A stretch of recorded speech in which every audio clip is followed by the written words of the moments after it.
and good evening. I'm Melisa Idris. Welcome to Consider This. This is the show where we want you to consider and then reconsider what you know of the news of the day. A recent exposé by MalaysiaKini documented how fake contracts with millions of ringgit with non-existent companies were used to get quotas to bring in migrant workers. Now, these workers were then stranded in Malaysia without jobs or any payment, any income for months. Now, what were the loopholes that allowed for this to happen, and how can we close them?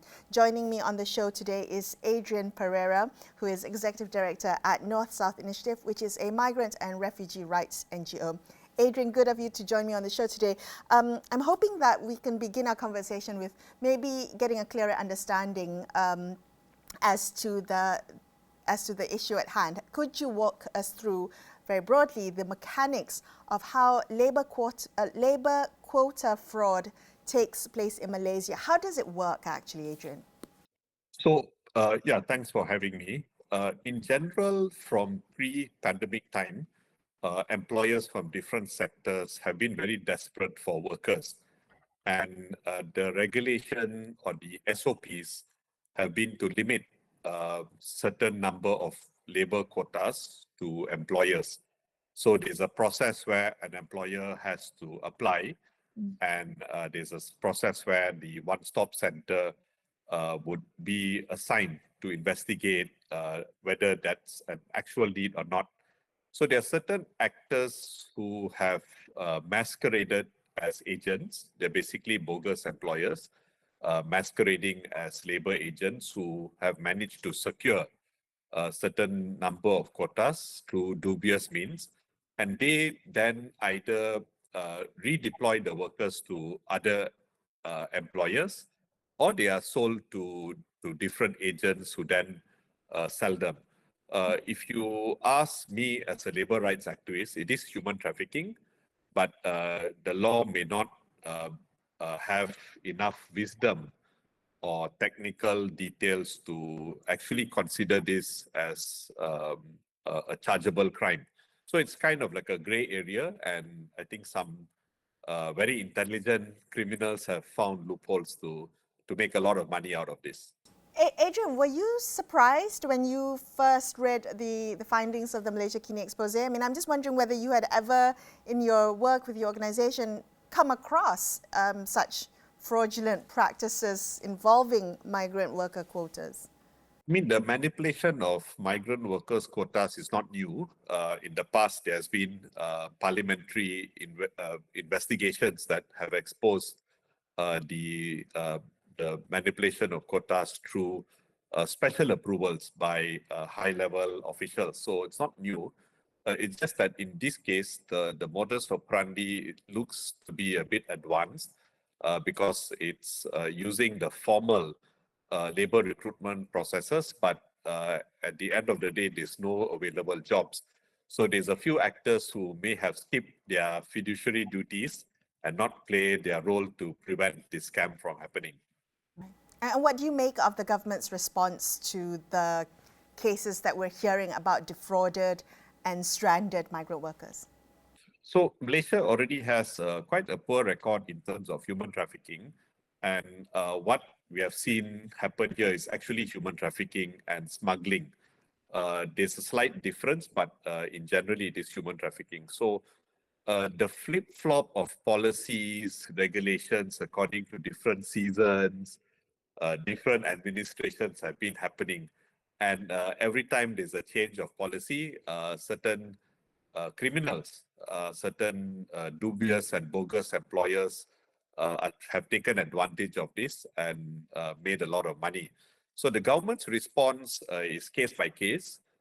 You either see the federal regulators or investigators playing a more proactive role, but whether the same standards and SOPs trickles down to the local branch, there's a very big difference.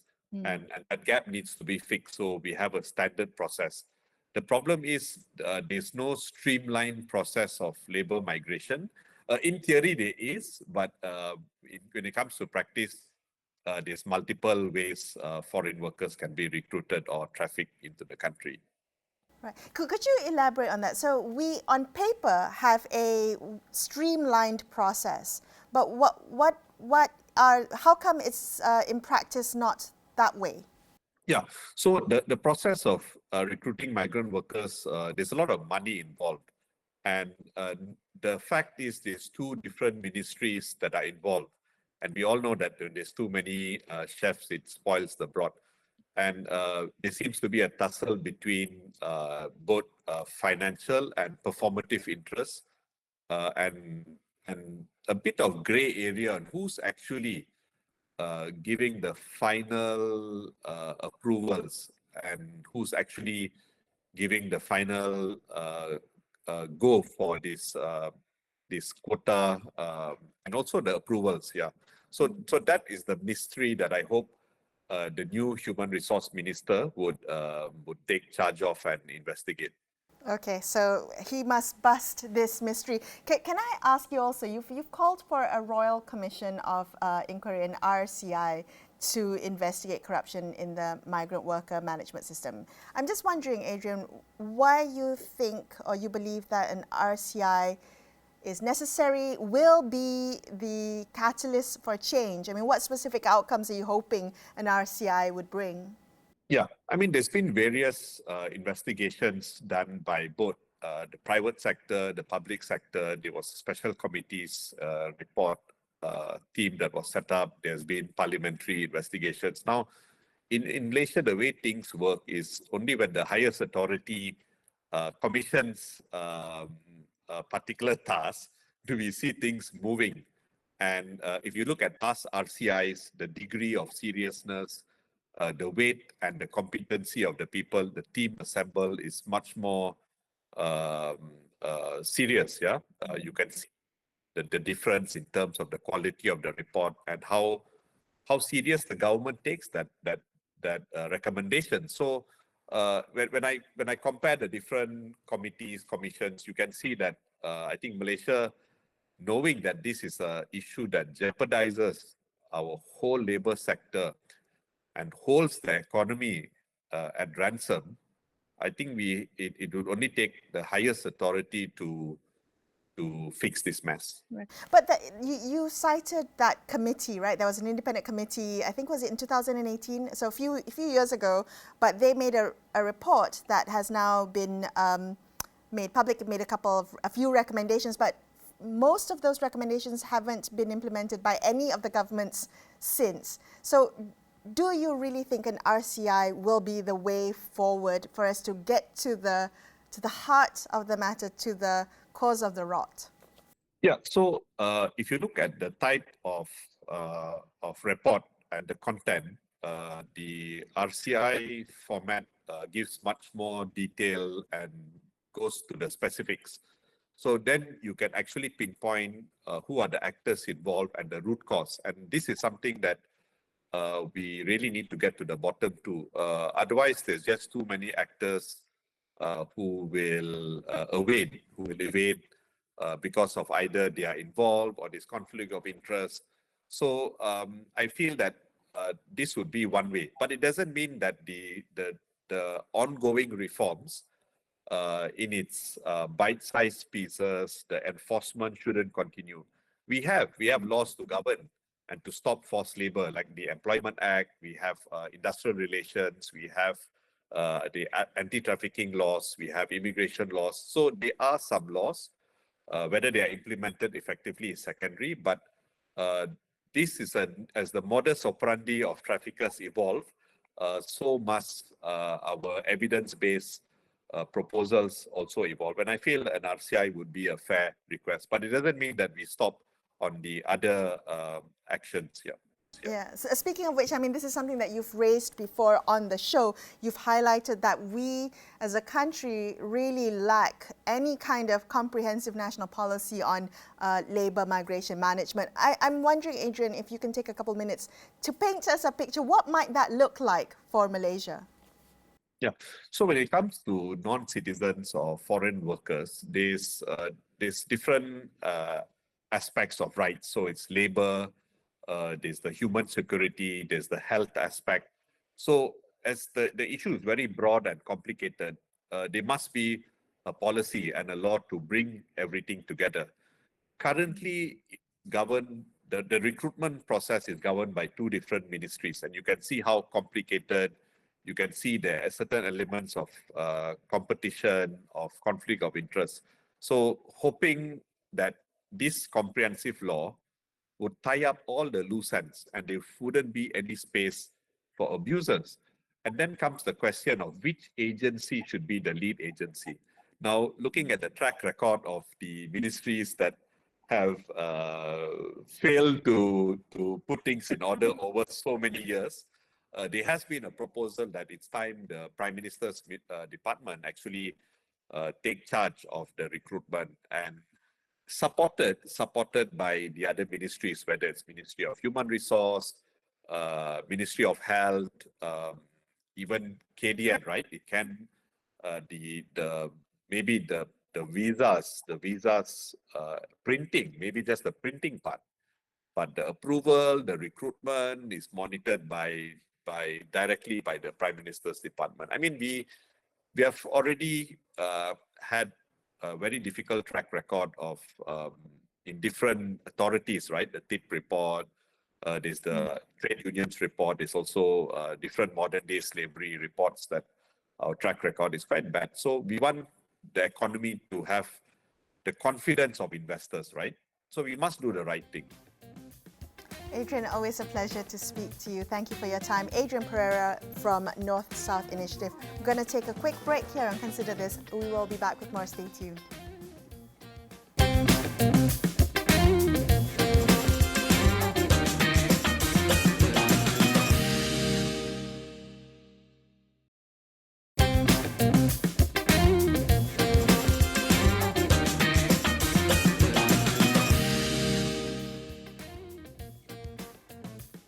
Hi, welcome back to Consider This. I'm Melisa Idris. Let's continue our conversation about migrant worker quota fraud. This is what happens when hundreds upon hundreds of workers, migrant workers, recruited under quotas obtained using fake documents. They arrive here in Malaysia and they find themselves without a job or any pay for months on end. Now, joining us on the show, we have lawyer Sumitha Shaanthinni Kishna, who is the founder of the NGO Our Journey. She's also the deputy chairperson of the Bar Council's Committee on Migrants, Refugees and Immigration Affairs. Sumitha, thank you so much for being on the show with me tonight. I want to focus on this migrant worker quota fraud scandal that's taken the headlines by storm. What would you highlight as loopholes or problem areas within this current legal framework that we have that allow for incidents like these to happen? So the approval of quota is, if you see, is the crucial part of the recruitment process. So it's where the government is giving approvals to companies to bring in migrant workers and migrant workers who are humans, okay, into the country for work. So there should be a stringent process of due diligence by the government to ensure that the company and the work is genuine. And I believe there is some sort of procedure. But I feel that in these circumstances where we see a lot of workers coming into the country without work, I think this procedure has not been followed. And also the employer should have a higher duty of care on the welfare of the workers because these are foreign workers coming into our borders. So, you know, while the government is taking its right in taking the employers to task, because we have, I think the government has announced that they're going to, take the companies to the labor court, which is a good initiative. But then I think the MOHR also has to look internally to investigate who, why, and how the approvals were given. Otherwise, this abuse of quota and exploitation of workers will continue. I remember somewhere, maybe last year, the media had reported that a previous minister had approved 900,000 plus quotas, and then he was under investigation. But then the outcome of the investigation was not really shared to the public in detail, except that few people were either sacked or transferred. So I'm not sure whether that approval is also linked to this investigation, but I feel that the government has a duty to inform the public, on that. So what we see is the loophole procedures not being followed. Secondly, corruption. Obviously there's a lot of corruption going on, that the approvals have been given to companies that do not deserve them. So I think this is something the government has to take into consideration, and I think the MACC also has a job to do here as well. Right, right. So you're a lawyer that provides legal representation for migrants or refugees within, labor and immigration and criminal cases. I'm wondering, in your practice, your work, have you come across migrant workers who have been impacted by such fraudulent practices? Absolutely. Of course, this is in a larger scale, but in the past, we have had a lot of workers who have come to us and saying that I've come into the country, but the company is saying I do not have jobs. Right. You know, but in the past, what has happened is there were abundance of work, so the company goes on, or rather, the worker goes on to find his own job. You know, but then what is different now after post-pandemic? There's a lot of companies that have closed down, and work is not really easy to find. So this is why I think there is a lot more complaints about workers coming into the country without jobs. Mm. Previously, it was not an issue, but now it is an issue. Right, right. So if a migrant worker that comes into Malaysia finds themselves without a job because of fraudulent practices within the quota system, what legal protections are available to them? What avenues do they have, considering that their work permits tie them directly to one employer, to one specific employer, so they can't just simply go around and say, I'm going to look for another job with another employer? That would cause them to become undocumented, right? So the issue here is that they are tied to the specific employer, but that is only a policy. Okay, so the policy to not allow the worker to change employer is under the MOHR. So there are discretion with the Ministry of Human Resources to allow the worker to change employment. Okay, and I mean there are instances where workers who are in trafficking situations are allowed, or where the company is closed down, or where the employer is not allowed or not able to pay wages.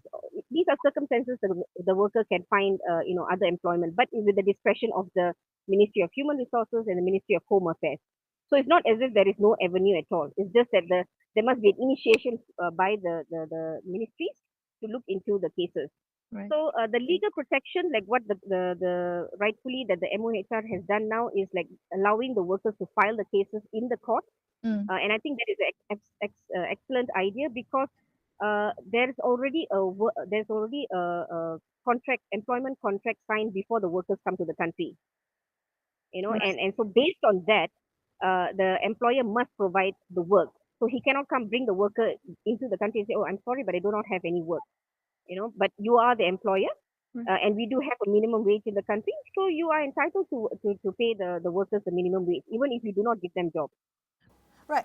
Just to clarify, from a legal standpoint, are there challenges that exist in trying to enforce those rights? Because the employer can then say, payment is for when work is done, for work done, as opposed to just bringing in. How do we think about that from a legal standpoint?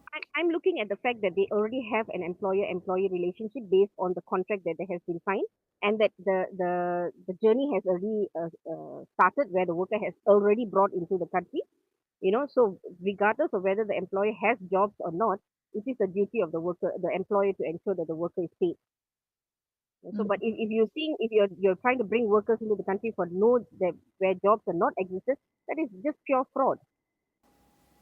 Right. So I know that the ministry has already said that they want to enforce or ensure that migrant workers that are brought in get payment. But is that feasible? I'm just wondering how you think it might work. Well, we will see how the court interprets, but the courts are very labor friendly and are very knowledgeable in this area. So I'm very sure that they will get a good judgment out of this. Can I just ask you very quickly, if the migrant worker finds him or herself undocumented, what rights or protections do they get? If they are undocumented? Yes. Well, unfortunately, as the policy stands, the Labour Department does not, accept cases of undocumented workers. But there are exceptions, in the sense that if they are able to prove that they are brought by the same employer into the country, and they are undocumented by the same employer, then maybe they have an avenue. But having said that, the industrial court and the civil courts in Malaysia do recognize the rights of the undocumented person. So the migrant worker does have the avenue in the civil court as well. But the only problem being that it takes time Mm. and cost for the worker. And the question is, does the worker have that time and money to spend on a civil suit? Yeah. I understand. So victims who are seeking redress, migrant workers, who do they turn to when they are seeking legal redress? Do they have access to justice? And what barriers might they be facing when they seek legal assistance? Of course, the first avenue that they go to is the embassy. But then most of the embassies here are understaffed and without much resources. So you don't see that much of assistance from them. They do have all the embassies do have a legal fund for their migrant workers, but not everyone gets access to the legal fund. So of course, then the next stop will be civil society or even their own community for assistance, and of course civil society like us and some lawyer organizations that will be able to help them. So there are avenues. It's just that whether who is able to extend that assistance to them, but and also the fact that the migrant worker has to live in this country pending the disposal of his case. So who's going to shoulder that cost? Yeah. Okay. Well, in a previous segment, I was speaking to Adrian Pereira of the North-South Initiative, and he highlighted once again how Malaysia really lacks any kind of comprehensive national policy on labour migration management. I'm wondering, Sumitha, with your from a legal perspective, what would you like to see? What would that look like if we had a framework, a national framework on labour migration management? How would that make things better and protect worker rights here? Well, we do have policies on migrant workers. It is not as if we don't have at all. I think what we lack is that we do not have stakeholder engagement in that policy. We do have like there's a task force chaired by the Ministry of Home Affairs and Ministry of Labor, and they also have many co-chaired task force among themselves. But the issue is the stakeholders are not part of it. Even the employers, even the trade unions are not part of those conversations. And so when we see policies coming out of those task force and on or from both the ministries, it is very ad hoc. It is very reactive. So this is why we say that we do not have actually a national policy, rather a comprehensive national policy. But we do have policies. But I feel it's not comprehensive enough to address the situations that we are in. So just to follow up on that, what do you think those consultations or those engagements with the stakeholders that you mentioned will add to the conversation? What are you hoping that they bring to the table? So if you see like stakeholders like civil society, for example, we work on the ground. We work with the workers on the ground. We know the situation. We hear stories and all that. And when there is a policy that is being brought out by the government, we can tell the government that, look, this policy is fine, but these are the problems with the policy. These are the shortcomings of policies. You need to plug these kinds of holes, and that conversation is not happening. So you have policies being churned out, but then we have to go on the media to say, but sorry, but I think this is not going to work, or so on and so forth. But so that it doesn't make it that comprehensive enough. Understood. Thank you so much, Sumitha, for being on the show tonight. That was lawyer Sumitha Shaanthinni Kishna wrapping up this episode of Consider This. I'm Melisa Idris, signing off for the evening. Thank you so much for watching, and good night.